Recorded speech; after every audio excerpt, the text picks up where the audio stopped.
ബിബിനും ഞാനും കൂടി പൊന്മുടി പോകാനായിട്ട് കുറേ നാളായിട്ട് പ്ലാൻ ചെയ്യായിരുന്നു. അവസാനം പെരുന്നാളിൻ്റെ അന്ന് തന്നെ പോകാമെന്ന് തീരുമാനിച്ചു. രാവിലെ നല്ല മഴയായിരുന്നു, അതുകൊണ്ട് ഉച്ചയ്ക്ക് 2 മണിക്കാണ് നമ്മൾ അവിടെ നിന്ന് ഇറങ്ങിയത്. ഏകദേശം 82 കിലോമീറ്റർ ഉണ്ട് അവിടെ എത്താനായിട്ട്.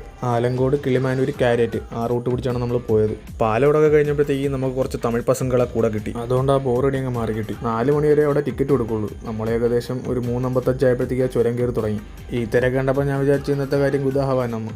ഭാഗ്യത്തിന് ഒരു സൈഡ് ഒഴിഞ്ഞിടന്നുകൊണ്ട് നമുക്ക് കയറി പോകാൻ പറ്റി. ടിക്കറ്റ് കൊടുത്ത് നമ്മൾ ഹെയർ പിൻ കയറാൻ തുടങ്ങി. ചെറുക്കം വെച്ച് വിട്ടിങ് വന്നുകൊണ്ട് ഭാഗ്യത്തിന് സമയത്ത് എത്താൻ പറ്റി. കാരേറ്റൊക്കെ എത്തുന്നവരെ മഴ ചാറിക്കൊണ്ടിരിക്കുകയായിരുന്നു. പിന്നെ അങ്ങോട്ട് നല്ല രീതിയിൽ പെയ്തു.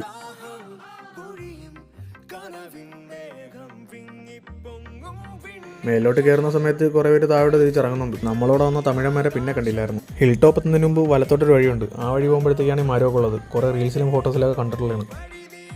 കയറി പകുതിയൊക്കെ ആയപ്പോഴത്തേക്ക് കോട അനുഭവപ്പെട്ട് തുടങ്ങി. കാറിനൊക്കെ നല്ല വിസിബിലിറ്റി കുറവായിരിക്കും. പാർക്കിംഗ് ഒക്കെ ഫുള്ളാണ്ട് ക്യാൻറ്റീൻ്റെ അങ്ങോട്ട് വഴി അടിച്ചിട്ട് അവിടെ കൊണ്ട് വയ്യാൻ പറഞ്ഞ വണ്ടി. നമ്മൾ വണ്ടിയും പാർക്ക് ചെയ്ത് നേരെ ക്യാൻറ്റീനിലോട്ട് പോയി. ക്യാൻറ്റീനിലാണെങ്കിൽ ഒടുക്കത്തേക്കു 2 ചായയും മേടിച്ചിറങ്ങിയപ്പം 1/2 മണിക്കൂർ പോയി.